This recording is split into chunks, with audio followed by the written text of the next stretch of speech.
Welcome to Three and Out with Jason and Kevin. I'm Jason. That's Kevin. We are brought to you by CincyJungle.com, SB Nation Cincinnati Bengals website, and on sponsored by Eastgate Smiles Dental Care. We are on the Orange and Black Insider. On you catch us on YouTube. Subscribe there, and anywhere podcasts are. It's not just our show. It's OBI. It's Chalk Talk. There's a lot of great stuff, a lot of great content. So go there and check it all out. Kevin, how you doing? Doing all right, man. Question is, how are you doing? You have gotten basically zero sleep. New dog? Yeah, new dog, zero sleep, and but I'm pushing through. I'm okay. The first year, no matter how good a dog it is, and 90% of the time you're like, yeah, it's a good dog. There's always moments where like I've made a mistake. Like why did I think this was a good idea? And usually around like the year and a half mark, it settles out and it starts, no, it's actually a good dog. But man, that first year. I don't know. As far as all the listeners go, I know Kevin has kid. I have kids. I don't know how you were, but with like the first maybe 3 or 4 months of having a kid, I was like, oh my gosh, this is terrible. This is awful. I think it was the first time my son like really giggled at something I said or smiled at something I didn't say. I was like, oh, okay, I can do it. I can do this. When they pass that like personality, where they finally aren't just a big ball that eats and poops and cries. Cries. Like, Yep. I agree. Well, we're not really going to talk about training camp because there's really, I mean, you've heard it all. You've read it all. Yep. OBI's had it on there and stuff, but there are a couple things that we do want to talk about, and it all revolves around the culture in the Bengals locker room. Yes. Okay. So this kind of comes based on a couple clips that we saw today. Today's Wednesday, so if you're watching this on Thursday. The first one I'm going to bring up is Cowboys. Dak Prescott, it was just a clip. Dak Prescott rolled out of the pocket. It looks like, he's getting forced out of bounds. And, the defense is kind of chirping. And then one of the defensive players told him to shut his bitch ass up as he walked away. And I just, I understand that football's an emotional game. I understand that guys get fired up, they get emotional. You know what I mean? There's a lot of talking and jawing in football. And it's not like I've played professional football, but you watch it or you play it in high school or whatever. There is, but I cannot imagine at all in any scenario in Bengals practice that anyone on the team, whether it's the best defensive DJ Reader, Logan Wilson, Dak Prescott, or Dax Hill. Anyone on the offense, anyone on the defense, I can't imagine any of them looking at Joe Burrow and saying, shut your bitch ass up. I cannot imagine it at all. It wasn't even just that. Like, if you watch the clip, they were like in his face. Yeah, they were. It felt like fighting words. Do you know what I mean? Yep. And yeah, you're right. The Bengals, it just wouldn't happen. Everybody on that team, they've got issues. Everybody's got issues one way or the other, but the respect is clear, especially the respect for Joe Burrow. Mm-hmm. I don't think it's a mandate. I don't think anybody even said a word about it. I think every single person knows that the offense runs through Joe Burrow and the defense's job is to get back. Yeah, get the ball back into Joe Burrow's hands. Yeah. It was surprising. I don't know what the situation is everywhere. I'm not a Cowboys expert. You know what I mean? This may be like a normal thing that they mess with Dak. I don't know. I do my best to try to actively avoid Cowboys news because I don't like the Cowboys. Yep. But it was amazing to me when I saw that because I just thought, can you imagine? I would imagine if a young player got in Joe Burrow's face and said that to him, I think there would be a fight with guys defending. I think, the MO lineman starts to take it real personal, man. Yeah. I can't imagine anyone saying that to him. And just because, the quarterback, he's not the leader of the defense, but he's the leader of the team. The quarterback is the face of the franchise. Yep. Everybody knows the success of that team lives and dies with him. And that's the way it is. They live and die with Joe Burrow. If he plays bad, the team loses. If he plays well like he does, the team more than likely wins. It doesn't really – there's other factors, obviously. If the defense can't stop and, the other team scores 48 points, they're probably going to win. But that just doesn't happen all the time. You know what I mean? Right. But I just can't imagine. It's just amazing to me that happened. And then that Dak just kind of walked back. He reminded me of like the sad Hulk. I wanted like the sad Hulk music to be played as walking back to the huddle because he just walked back. There was no one there with his back. It was amazing to me. Absolutely amazing to me. Yeah. But that's been kind of the theme. That's why we're talking about just not even just Burrow in general. Because it's about Burrow, but it's not just about Burrow. That Pickens clip that is going around, where he acts like just a complete. I don't know if we cuss on this podcast. Sometimes we do, sometimes we don't. He's acting like a jerk. Hands him the ball, gloating, everything else after that catch. First off, that's a rookie. That's a Joey Porter Jr. That's a rookie. You got in a rookie's face. That catch was not. I mean, they had to underthrow it because he has no speed, and it would have been called back anyways because he basically committed half the penalties you can commit as an offensive wide receiver. But beyond that, him, a rising star on that team, treating a rookie that way, it would never happen. It would never happen on the Bengals. And you're seeing like different cases of this all over the place. But the example you see over and over again is watch almost any highlight clip of Jamar Chase versus Cam Taylor-Britt. First off, getting away from what I'm talking about, every clip is a battle. Those two are going to be just fighting shape, just lean and mean by the time we get to the regular season. But almost every clip afterward, you can see them walking away together, talking it through. You know what I mean? Respect. You can tell they're sharpening each other's game because Jamar Chase knows if he tells Cam Taylor-Britt, hey, if you would have just pivoted a little harder right here, you could have caught up with me. He knows that just increases the strength of the whole team because it's a respect thing all around, man. It is it's starting to become really, really obvious that the culture is a lot different here in Cincinnati. Really for sure. My favorite clip of the two of them is Cam. I mean, here's the deal. Jamar Chase is a generational wide receiver. We can agree with that. He and Justin Jefferson, it's amazing to me that they were on the same field in the same uniform in college. That's almost not fair. Apparently, he's not that great. He's only the 39th best. You know what? Can we name 39 players in the NFL better than Jamar Chase? Because I know I can't. Now, if we were to do a draft right now, taking quarterbacks out, you know what I mean? You've got to get top some quarterback. 5. He would be top 5. If we were to redraft the entire league, he's going to be top 5, top 10, maybe. Yeah. And now, if you put quarterbacks in, start going on edge. Yeah, well, you're the top 10 are all going to be quarterbacks. But that's different, right? How it works. But I totally agree. If you took quarterbacks out, he's in the top 10 for sure, possibly top 5. Sure. I don't know which one goes first between Justin Jefferson and Jamar Chase, but they're the first two wide receivers off the board because of what they've done in the NFL and their age. Yes. They're both very young. But Cam Taylor-Britt, he's entering his second year. You know, he played pretty well very well for a rookie, really. Especially toward the end of the season, man. Every game it felt like he got a little bit better. Yep. But Jamar Chase got his hand on the ball. He kind of ripped it away. The whole defense comes over. The rest of the secondary, they come over. They're hitting him on the helmet, you know. And then as they're walking back to the huddle, Jamar Chase stops and comes back, gives him a high five, pat on the helmet. It's just awesome. It's awesome to see. Now, the best part is those two, Jamar Chase is just going to make Cam Taylor-Britt so much better than he would be on almost any other team. There's no other place that he can go in practice or a training camp where he's going to cover Jamar Chase. It's just not going to happen. No. So in week 1, when he's lined up against Amari Cooper, it's fine. It's fine because he's been dealing with Jamar Chase for months. Yes. You know, week 2 when he's lined up against OBJ, it's fine because he's been, we can do that all year. I don't know if they play the Vikings. Justin Jefferson's the only guy that I put on that level. He is. There's other great wide receivers, but like Hopkins is older. Yeah. You know what I mean? Like, who else do you put up there with those two? I'm not sure. I'm an unabashed Tyreek Hill fan.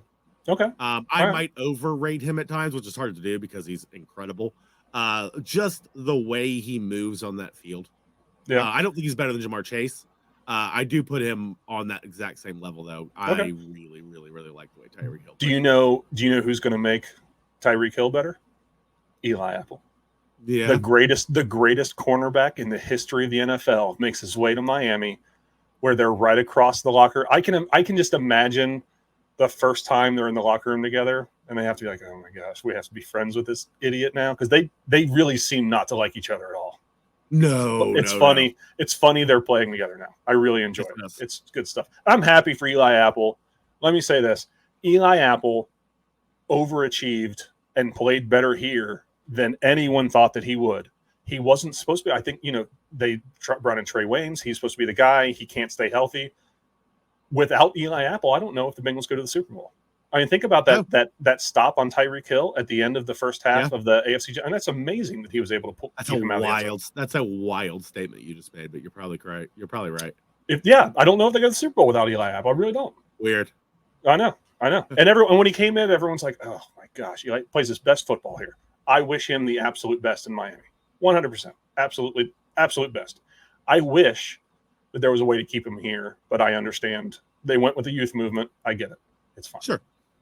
So, but back to kind of what we were talking about, the locker room. We kind of saw the same thing. Almost immediately, right in training camp, there was a fight between Orlando Brown Jr. and Trey Hendrickson. Trey Hendrickson. We were going with this, yes. Yeah. Trey Hendrickson walked away, and he had those nasty marks on his neck. I think everyone thought that it was fingernails, but I think that he said it was a jersey. Which makes more sense. But I was like, oh, there's a fight. Then I saw Trey's neck, and I was like, man, Orlando Brown, you can't be going at him like that. You trying to rip his throat out? Yeah. Like, that's way too hard, man. Yep. But yeah, it was a jersey. But like right afterwards, you saw them talking it out. Orlando Brown Jr. apologized to the entire team. And then we were talking right before we started recording where you said that you could see them working on their technique just together. You know what I mean? The last like highlight, you know what I mean? People don't really focus on the lines, so it's hard to find clips from training camp. But the last one I saw after a rep, they almost peeled off just a little bit. And you could tell just from the hand motions and everything else that they were like running through the rep. Just like we were talking about with Cam Taylor-Britt and Chase. It kind of seems to be a theme about everybody wants to make everybody else better, man. Yeah, absolutely. And then, like with the culture, with Joe Mixon just renegotiated his contract. He's taking a lot less money. He said today that he wants to be here and only here. He wants to spend his entire career here. He wants to win a Super Bowl. I mean, there's not a lot of guys that take pay cuts. If Joe Mixon was released right now, he'd be the number one rated back on free agency.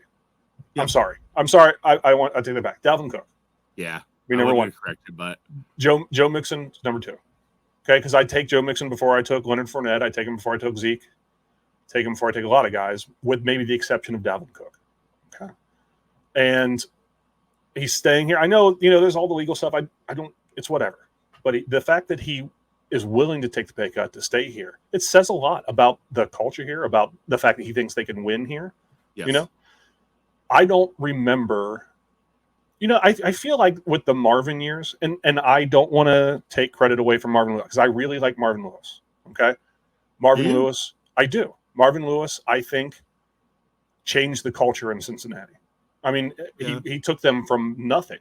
There were people, I don't even remember this or not, but when they were building the new stadium and stuff like that, where they had no success, there were a lot of people who were like, no, leave.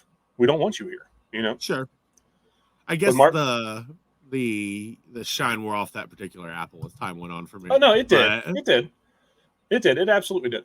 But he shows up, and I mean it's not a coincidence that he shows up and then the team starts. They went 8-8 with John Kitna in 2004. I don't remember whenever that was. But they went 500, which is amazing for the Bengals. Yeah. And Carson Palmer steps up. It's not just you can't just say, "Oh, the coach doesn't have anything to do with that," because he does. But they went to the playoffs like 5 years in a row with him. He had 2 rebuilds. We're going to rebuild with Carson Palmer. We're going to rebuild with Andy Dalton. Sure. That's a lot. It's a lot. He was there for a long time. And Cincinnati, the Bengals, they were no longer flyover country for the NFL. There were Monday Night Football games here. Everything changed when he was here. Now, he was not capable of getting us to where we wanted to go. And I don't know if he was the head coach and Joe Burrow comes in. I don't think they're nearly as successful. Not even close. No, and not to say they're not a playoff team because I think that they would be, but they don't go to the Super Bowl. Joe Burrow's a quarterback on, right? I agree, but they don't go to the Super Bowl. They may not win a playoff game. I think Zach Taylor was what was needed to get them over the hump, right? And now the locker room reflects what Zach Taylor's done here. The locker room, everyone's friendly. I mean, I love watching the social media stuff with the Bengals because, and I'm sure there's fights and arguments because there's a bunch of testosterone-laced grown men that are big enough to fold me in half. They're all in one small room together and their job is to be violent. I'm sure there's issues, but it's not stuff like we see these things. We saw, I don't know if you saw on Twitter that the Browns made an entire airline late a flight Yeah, late because they trashed the plane. They trashed the plane. I don't expect anything better from the Browns. All I'm saying is the locker room, this is a place that players want to be. Cincinnati, the Bengals, that's a team players want to play for. Yes. They want to come here. They want to sign here. We've seen guys show up that signed contracts that we were kind of surprised about. Sure. I can't believe Leo Collins is one of them. I thought he came cheap. Orlando Brown Jr. is one of them. I thought I was a little bit surprised. But there's some guys that came. Jermaine Pratt, I'm 100% positive if he goes out and tests the market, he gets signed for more money somewhere else. Yeah, especially the way the market kind of developed. Yeah. With linebackers? Yeah, it's kind of weird, dude. Yeah, after Roquan Smith signed $1 billion contract. Yeah. So it's a place that people are willing to come take less money because I want to win a Super Bowl. I want to go to Cincinnati. There's a lot of guys that left Cincinnati. I think of great players like Justin Smith. Remember him, defensive end? Yep. I think of a lot of players who left here to go win. That's that's not happening anymore. You have guys that are leaving other franchises that, like I have this resume. I have this many yards, whatever. I have this many tackles, this many sacks. The thing that I'm missing to get me into Canton is the Super Bowl ring. Sure. There's 5 teams. Less than that. There's 2 teams, 3 teams that I know this could be their year. The Bengals are one of those teams. Yes. Kansas City is one of those teams. Yep. Eagles and Niners, if they figure out. I don't know about the Niners anymore, man. Right now. Sam Darnold might start for them. Trey Lance has all the rumors about the Niners. Trey Lance has been a dumpster fire. I don't know what's going to happen with who else? Who else is Sam Darnold, Trey Lance, and who? There's another guy. Brock Purdy. Brock Purdy, yeah. And I guess I don't know what's going to happen. But you can't win. It doesn't matter who's on your team. If you don't have a quarterback, you're not going to win. Right. You have to have a quarterback. They don't. Chiefs, Bengals, Eagles. Eagles are scary good. Yeah. I don't know if I put the Bills there right now. I think that might.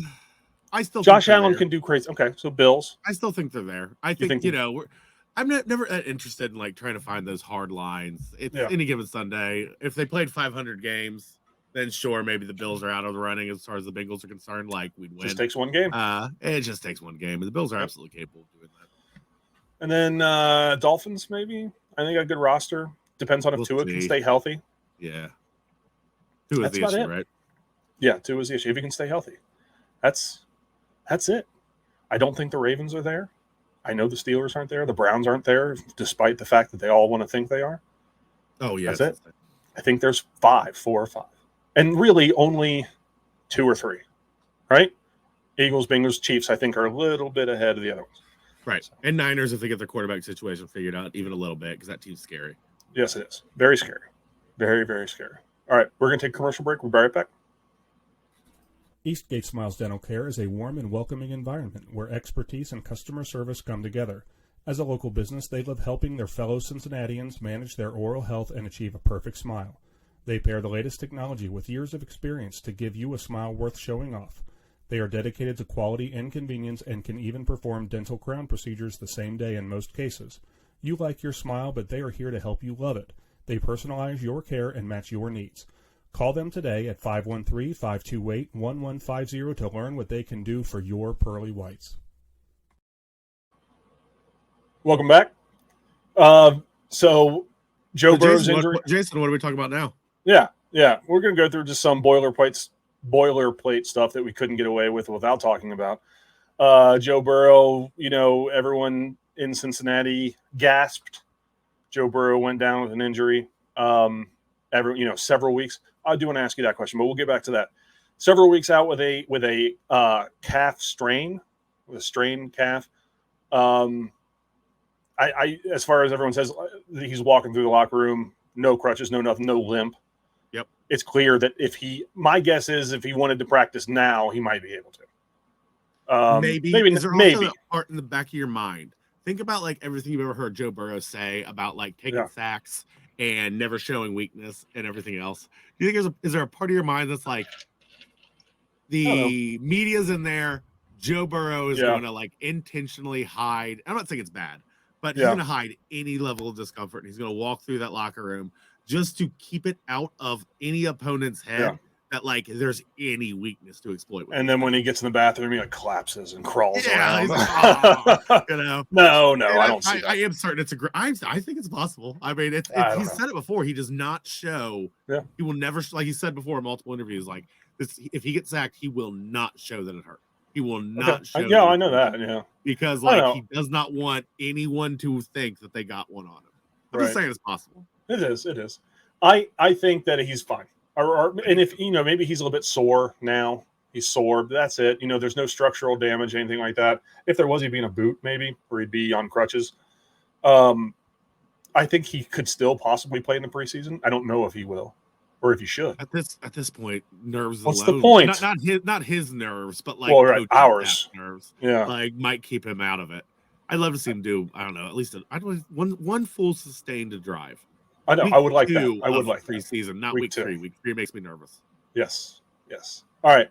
When someone says, if I said, hey, I have several dollars and I'm going to give them to you right now.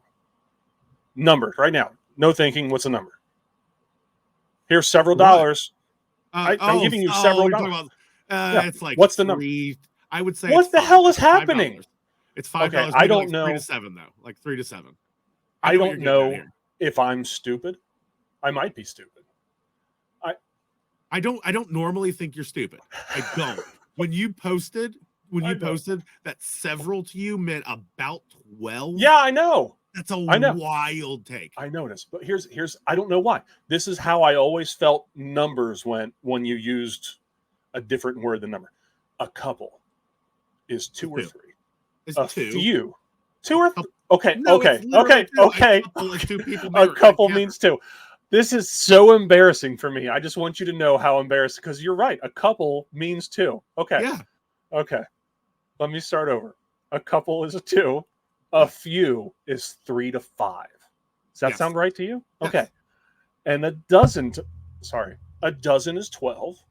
A baker's dozen is 13. Anything more than that is a lot, right? Or a bunch. Or many, yeah. Many. I thought several. In my entire life, I thought several meant 12. I don't know why I thought that there would be 2 numbers, a dozen and several for one number. So you thought several was a hard 12. Was a hard 12. Not just about 12. About. Like 10, it's 14. a hard 12. That's a wild That's what take, I thought. Man. I know. It's not a take. It's not a take. This is 100% pure. I didn't know any. I'm like a baby little boy. Yeah. And this is my first word, and I used it wrong. Yeah. Several. You should be embarrassed about this one. I am embarrassed. This has the same energy about when you've only ever read a word, and then you have to use it. Yeah. Oh, I know. Like, you have to use it in a sentence. Is that how you say that? Like, yeah, I know. God, have I been an idiot my whole life? Yeah. No, I was so embarrassed because everyone, it wasn't just you. A lot of people were like, what the hell's 12? Like, so I got an email that said, hey, where did you hear 12 from? And I was like, oh no, this is me. I'm an idiot. Don't you fret. It's fine. Yeah. But he's fine. 12 weeks would have scared the hell out of me. I mean, we're talking about we're getting to the regular season. Yeah. Yeah. But no, he'll be good. He'll be good. Now, we're getting up to it. We're getting ready to be done here. I do want to ask you though. You can't have one drive. It's yay preseason or nay preseason. I mean, you mean like because you gotta specify this because for Burrow. The whole game? Is that the question? Do I want to play a whole game? It's just let's say that all preseason is just one drive. Is it yay or nay? Give him the go or no? And it's just yay. Okay, I'm saying nay. We can't be scared. I know we're gonna kind of be gun shy forever as far as Burrow's going to be concerned, probably. But the truth is, him playing the preseason is probably more important now than it would have been if he hadn't missed all these training camp days. Yeah, I mean, this is a man who talks reps. He's like, I need the reps. I need the reps. I need the reps. You got to let him get in a live fire exercise, at least like a little bit before you put him out there in a first. I mean, he would want to. So that's what you do in week 2, though, because week 2 you're not going to have any of the starters out there. Week 1, they're sloppy. Yeah. Week 3, I always worry about week 3 because I feel like there's bubble players looking to make a play, and they're going to do some dumb something because they're just desperate to be one of the final players. Week 2 is where you're at. You put them out there. Week 2, put the whole O line out there, all the skill positions. You fill the whole offense, and you just let him just like go to work against some backups for one I get drive. what you're saying. I do. I get what you're saying, but I'm saying nay. And here's the reason why. He went to the Super Bowl and the AFC Championship. Now, last year, it wasn't just that he missed the entire preseason. He lost like 20 pounds. Oh, yeah. I mean, he just wasn't physically the same guy until week 3. He looked bad. He looked bad, yeah. You're like, he does not look that great. Yeah. Yeah. So, like, week 3, it's, oh, hey, look, week 4, he's back. We're rolling. You know what I mean? Sure. Week 1 and 2, and we almost won those games. Missed field goals. A blocked field goal and a missed field goal. Sure. That's it. But that's it. Almost. We got the Browns and the Ravens week 1, week 2. Do you really want week 1 of this season to be knocking the rust off? No. And now I think the games last year were Pittsburgh and Dallas, right? Yeah. This year, it's 2 division games. You can't start slow this year. If there's a year you cannot start slow, it's this year. But Burrow's not coming off major surgery where he's lost 20 pounds. So I do think it's different. It is different. Yeah. But also my point being, it's also different on the other end. A loss to the Cowboys is 1 loss. A loss to the Browns is 2. Sure. Because they get a win, you get a loss. That's hard. It's a hard loss to come back from. It is. And I just want them to be able to hit the ground running because I don't want to ever hear a Browns fan get to ever pretend their team is good. Ever. Okay. One more thing, and then I promise we're done. Okay. 2 more things, and I promise we're done. One. Okay. Several things. No, that's a couple. It's a couple. All right. Couple more things. 1. Obviously, we want the Bengals to start 2-0, but let's say it's predetermined they're going to start 1-1. I'm assuming that you would say the win has to be against the Browns. Is that how you would feel? No, I'd rather it be against the Ravens because I feel like the Ravens are a bigger threat in the North. They might be the only team that could be like actually vying to win the North. You're right. You're right. My question basically stemmed from like an emotional standpoint. Oh, yeah. I do not want the Browns to win. No. Obviously, the answer is 2-0. All right. Second thing is I think I have to shave this off. This is the most pathetic thing. I can't be on the same screen as you and look at this. Yeah. I look like a dirty 18-year-old. It's a choice. It's a choice you've made every day of your life for like 6 years. So, I don't know if now's the time or not. That's kind of a you thing. It's a you choice. It's a you thing. I don't think you figure it out. I'm glad that most of our people hearing this are listeners. So yeah. All right. I mean, if you're hearing this, just hop over on YouTube. Nope. Just get a quick We're not on look. YouTube anymore.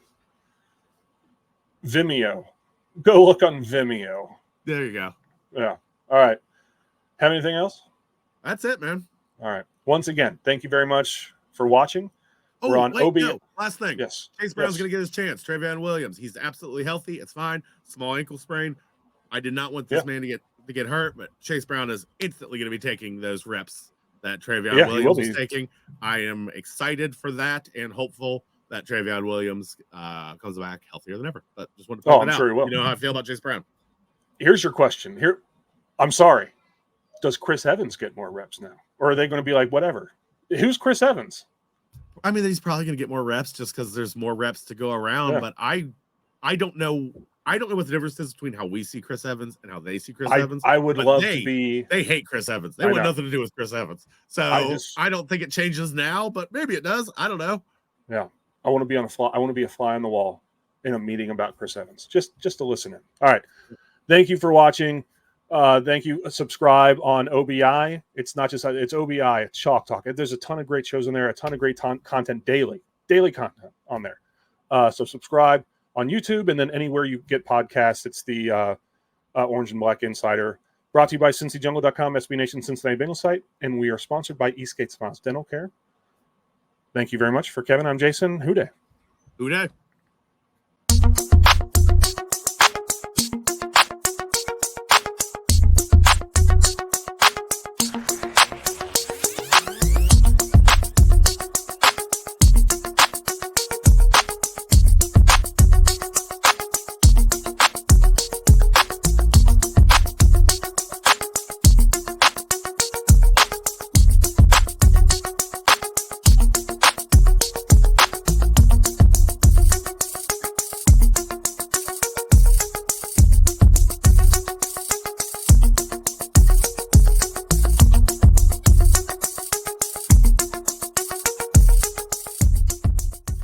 great.